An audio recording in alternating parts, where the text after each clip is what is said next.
In this, our second of our 2 nuggets on project cost management, our focus is on the execution, controlling the costs of the project, effectively ensuring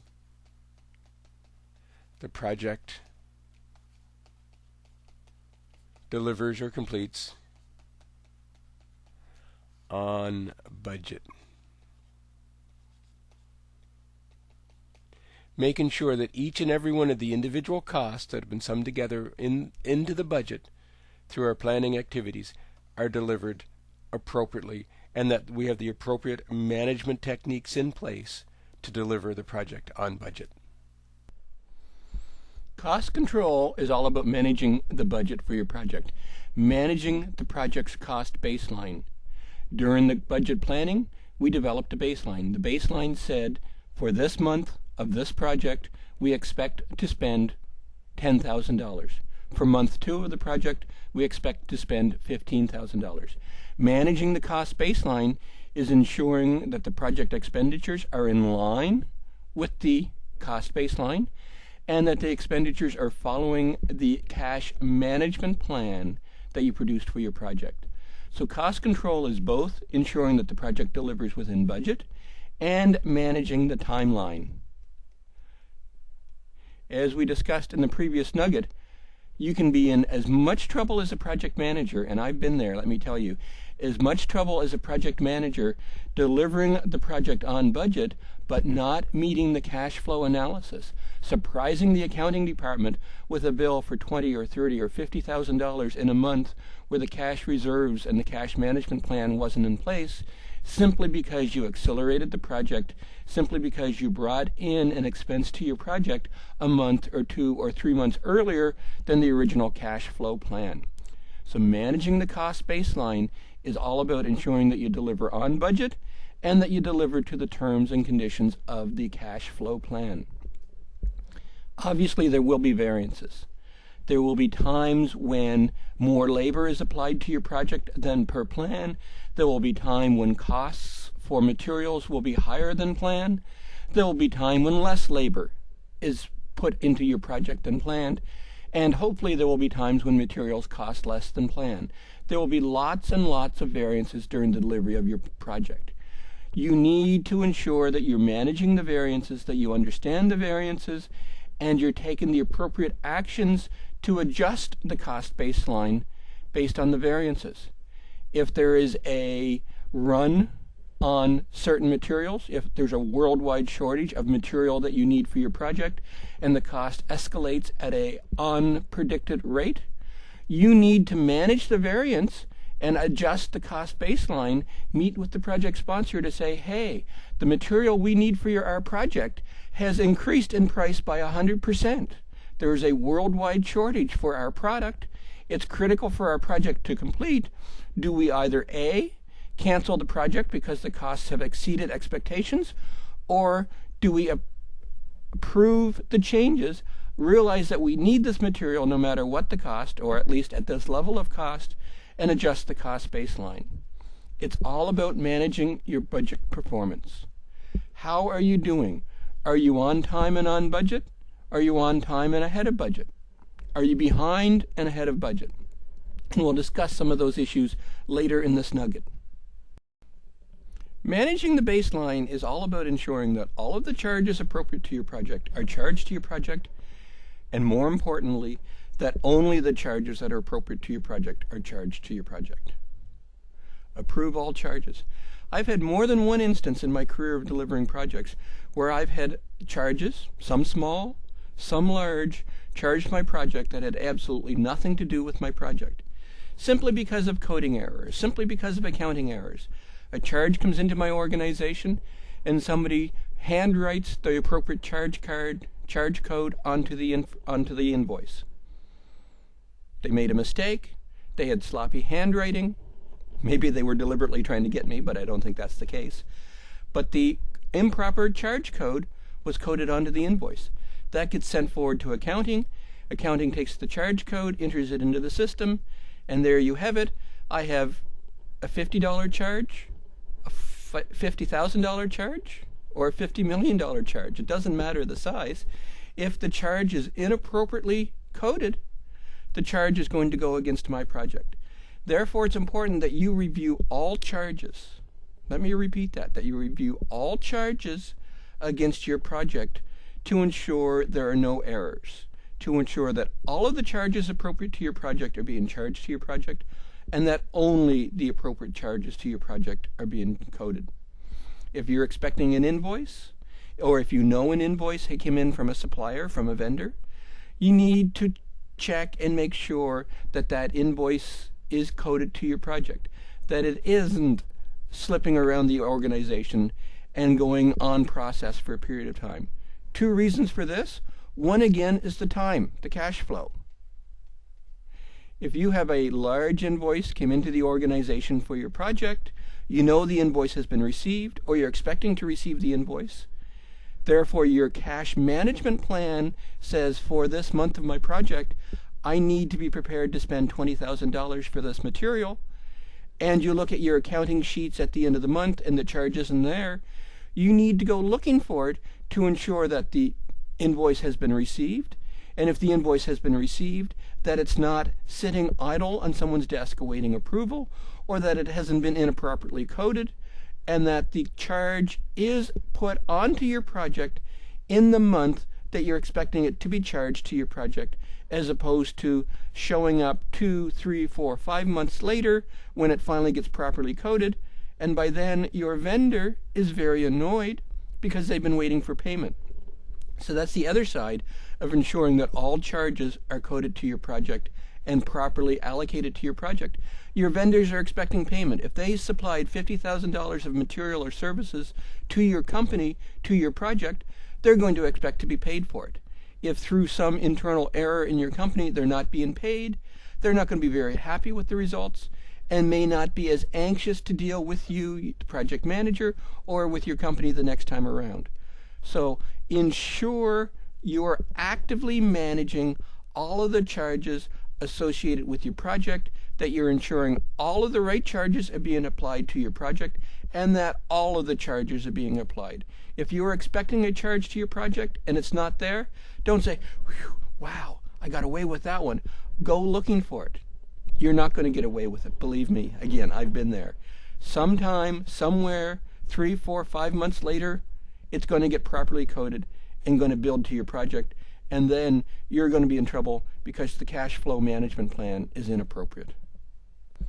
You need to ensure that you're managing all changes associated with the budget for your project. Changes can be of 3 forms. Approved changes. Through the change control process that we've discussed throughout this series, there will be instances where the business has requested a change to the project. We need to add this functionality. We need to make a change here. This is no longer needed. There will be lots of changes throughout the project. You will process those through the existing change management process that we've already discussed, and they will be approved changes. When it's an approved change, it is actually a physical change to the project baseline.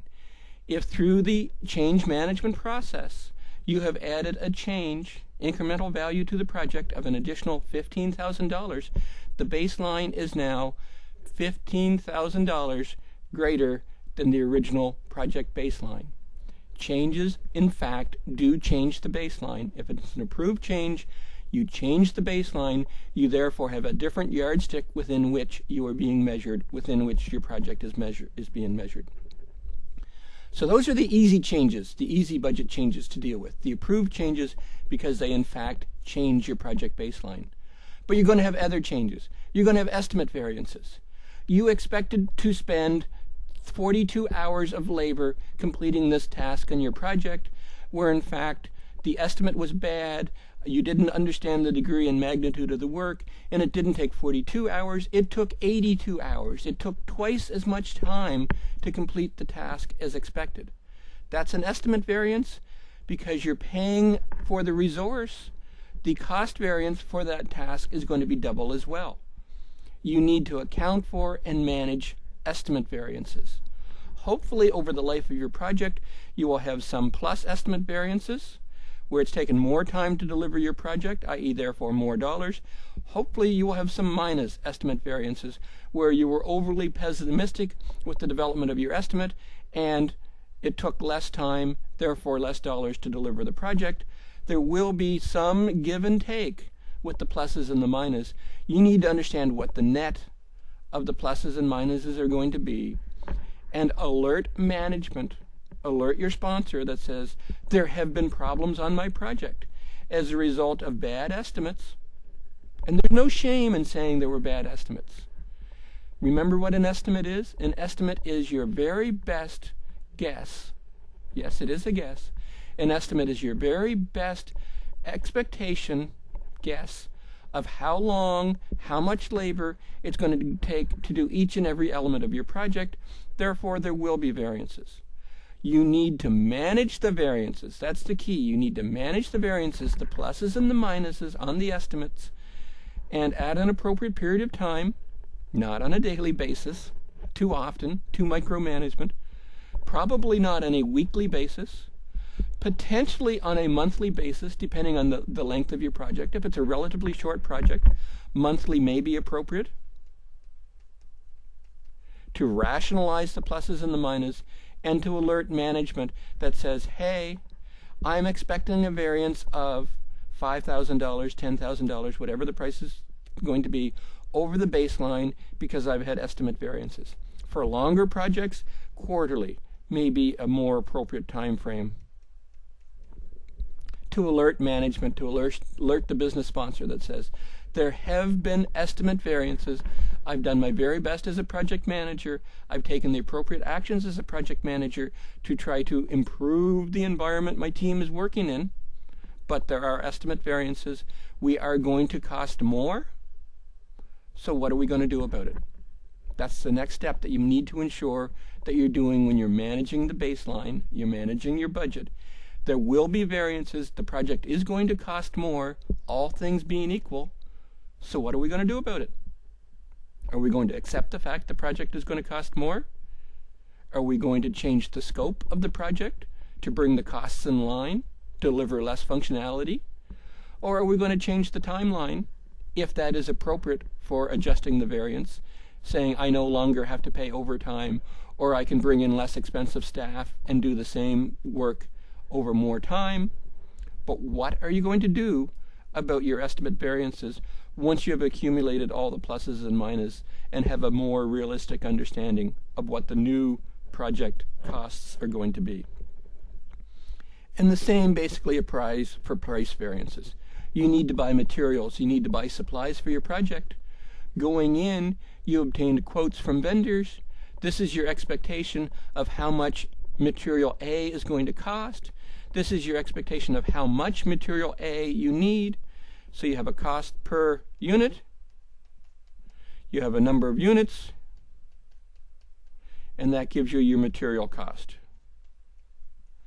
During project delivery, the dollars per unit could change, positively or negatively. The number of units required by your project may change, again, positively or negatively.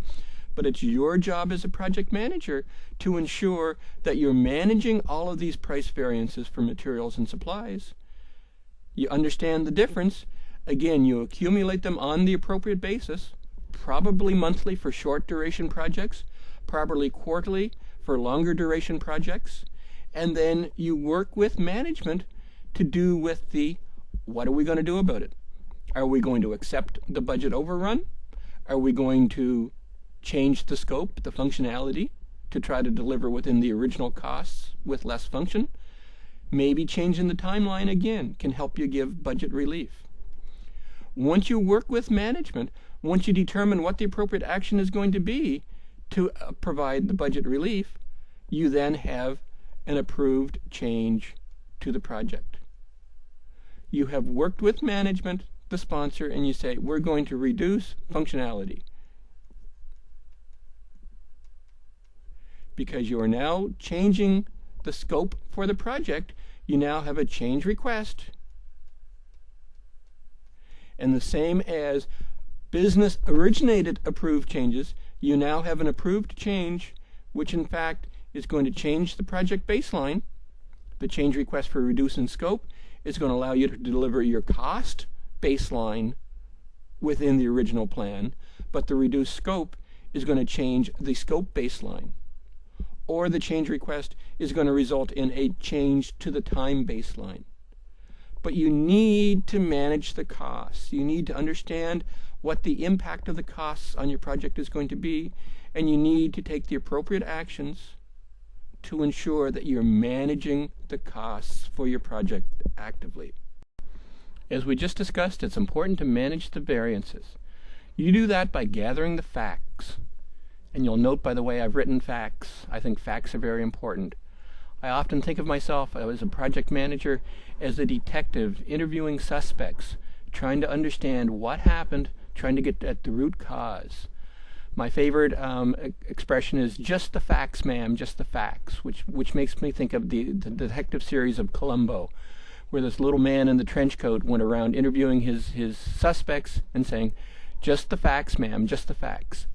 You're talking to a project team member who was responsible for delivering a project task that had an estimate of 42 hours and was actually delivered in 84 hours. It took twice as long.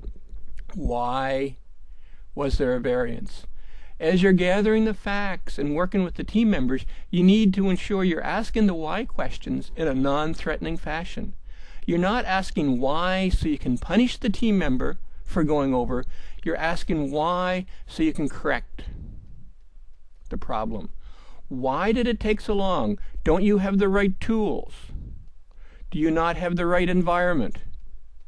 What can we do from a project situation to deliver a better environment that we can correct the problem so that we can stem instances where we're going over budget, where it's taken us twice as long to deliver project components as anticipated? Or we're gathering the facts that simply says the estimate was bad. We did an estimate, we thought it was 42, all of the tools, all of the environment are correct, but it's simply not enough.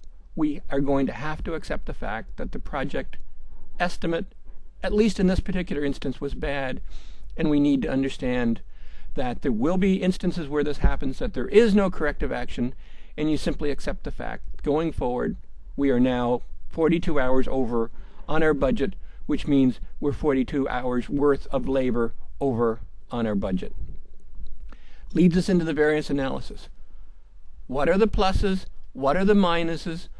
How often do we need to review? How often do we need to understand to work with the project team, to work with the project team members to do the proper variance analysis, to again understand why, effectively doing a root cause analysis, and to understand what can be done to improve the project delivery scenario.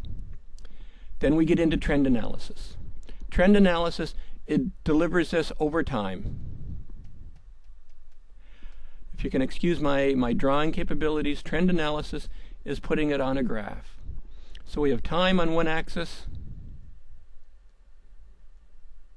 and we have dollars on the other axis. And for the purpose of simplicity, I'm going to draw our project budget as a simple straight line.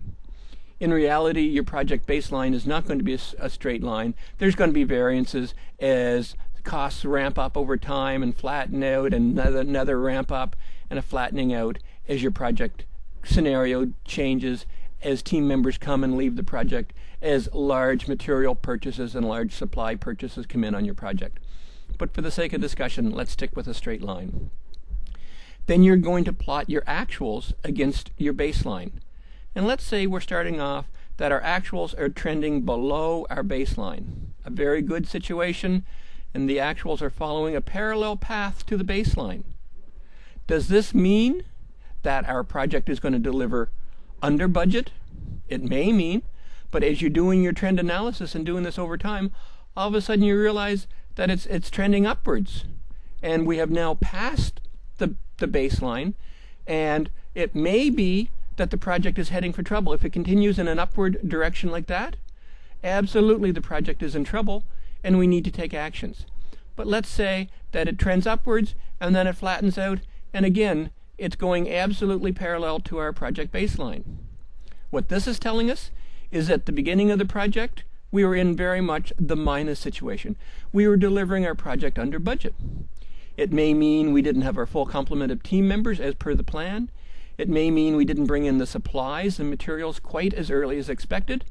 And then all of a sudden at this point, our catch-up point, we have brought in the additional team members, we have brought in the additional supplies, and we're now very much in a plus situation. And if we continue again on a parallel path, it may mean the project is going to deliver absolutely exactly on budget, which is a good thing. But again, that's where trend analysis comes into play. How are you doing overall? Now, if we continue the trend analysis, I'm going to cause our project to have a little heartache here, and all of a sudden, our project is now trending significantly away from our project baseline. We're in the latter stage of our project, and all of a sudden, we're getting significant variances from our project baseline. It may mean the test or the completion activities are varying significantly from plan, significantly from baseline, and in fact, this is telling us that we have a project delivery problem, and we then need to take actions with the sponsor to address the project variances. So again, you need to do this over time.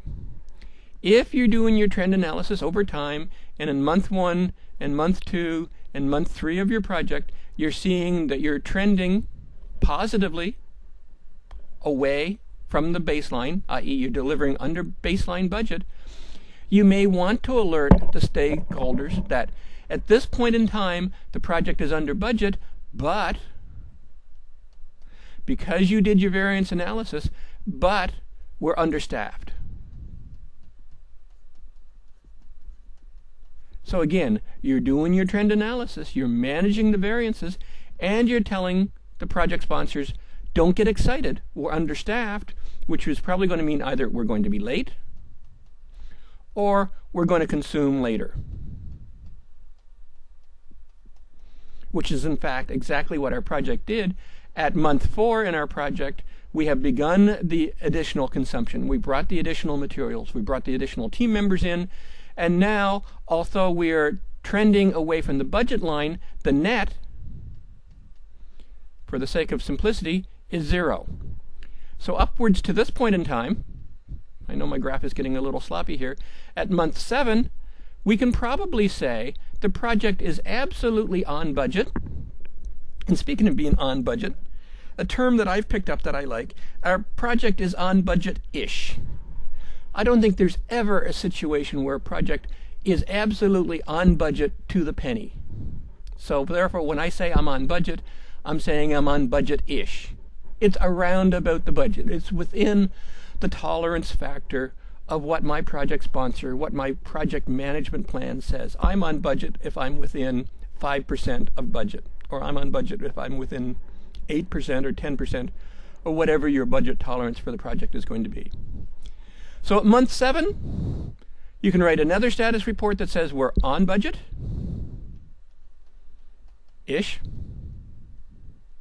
And that's because I have done the consumption later, I have brought the additional team members in, and now the project looks very successful. You're managing the variances, you're doing the trend analysis, you're putting it into a proper time perspective, and you're truly doing a good job of managing your budget. Now the trouble hits. Now you're seeing the significant variance from your baseline. You do your gathering of the facts, you do your variance analysis, you understand why, you see what you can do to improve, and maybe this is one of those situations where we hate to be in as a project manager. We understand why, that the testing activities are taking longer, it's taken longer to complete the project than anticipated. There's nothing we can do, I can't bring in any more tools, I can't change the environment, I simply have to accept the fact that it's going to take longer, i.e. more dollars to complete the project. And then I would write my status report that says, looks like, probably better term than that in your actual formal status report, we're over budget, and here's why.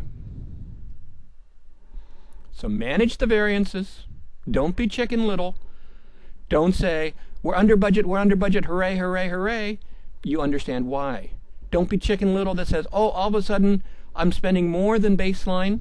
I know why I'm spending more than baseline, because at this point in time, with the first week of positive trending away from the baseline, and I use positive in small quotation marks. It's greater than. Trending away from baseline. It's not time to be Chicken Little saying, it looks like, but after week 2 and week 3 and week 4, there is an absolute trend here. It looks like we have a very bad variance trend happening. You start to do your root cause analysis, you start to gather the facts, and then after you've done the appropriate trend analysis, you then come back and report on why and what the appropriate corrective actions should be. In managing the budget performance, we actually tie budget and schedule together. Simply knowing whether you're on budget, ahead of budget, behind budget, it's an interesting fact, but it doesn't mean much unless you put it into relationship with schedule.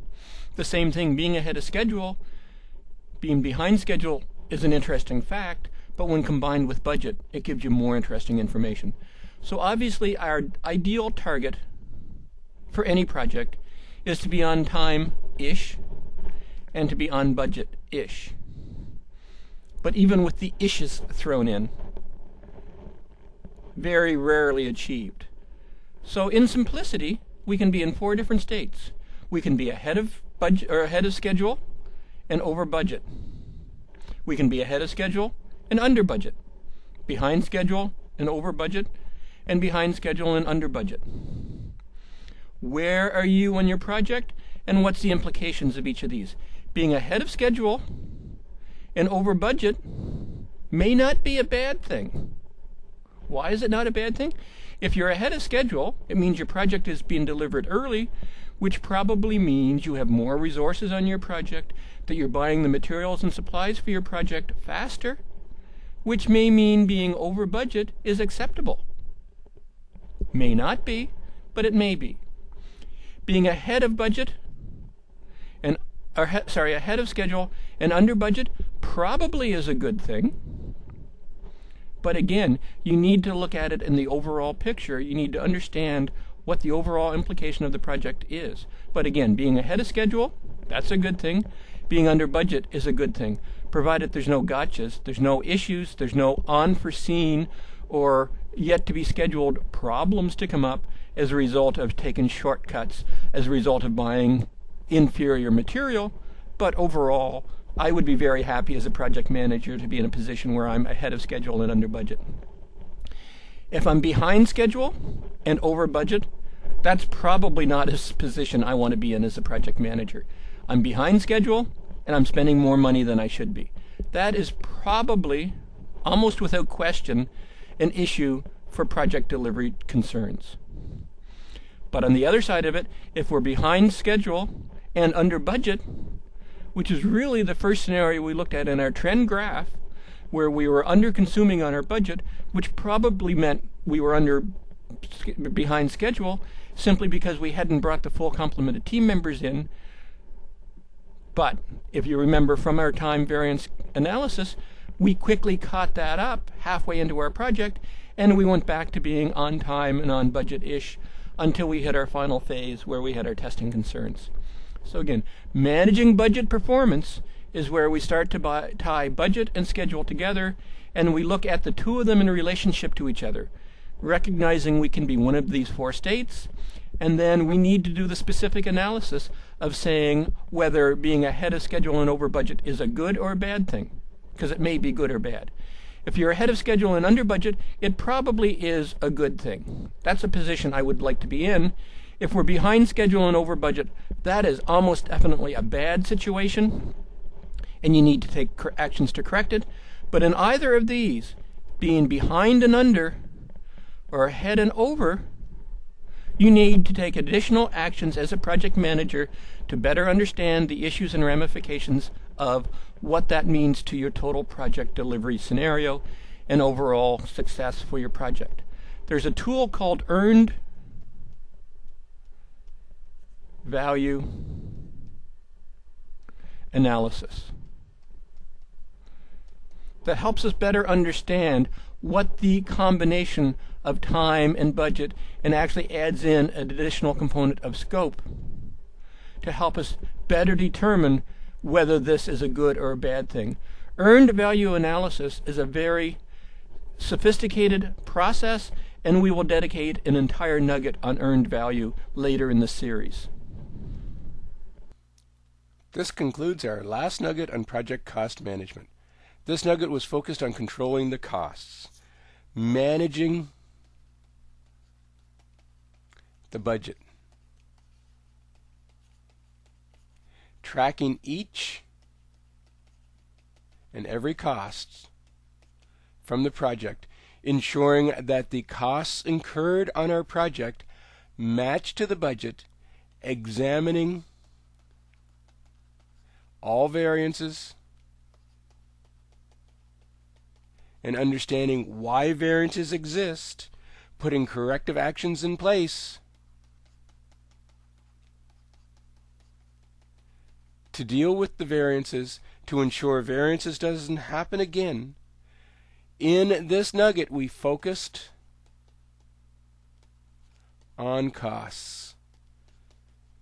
And the importance of the focus on costs is costs, or let's make it the sign that everyone in North America, other countries will have different signs that make the most value, but the almighty dollar is the aspect of the project's success or failure that most people are going to focus on. There are many aspects to project success. Is it on schedule? Did it deliver to the quality? Did it deliver to the scope? All of those things will be observed and measured and understood. But my experience is it's that almighty dollar sign that's going to be the most notable. That's the thing that people are going to remember when your project finishes. Did it deliver on budget? Did the project cost us more, or did the project cost us less than originally forecast?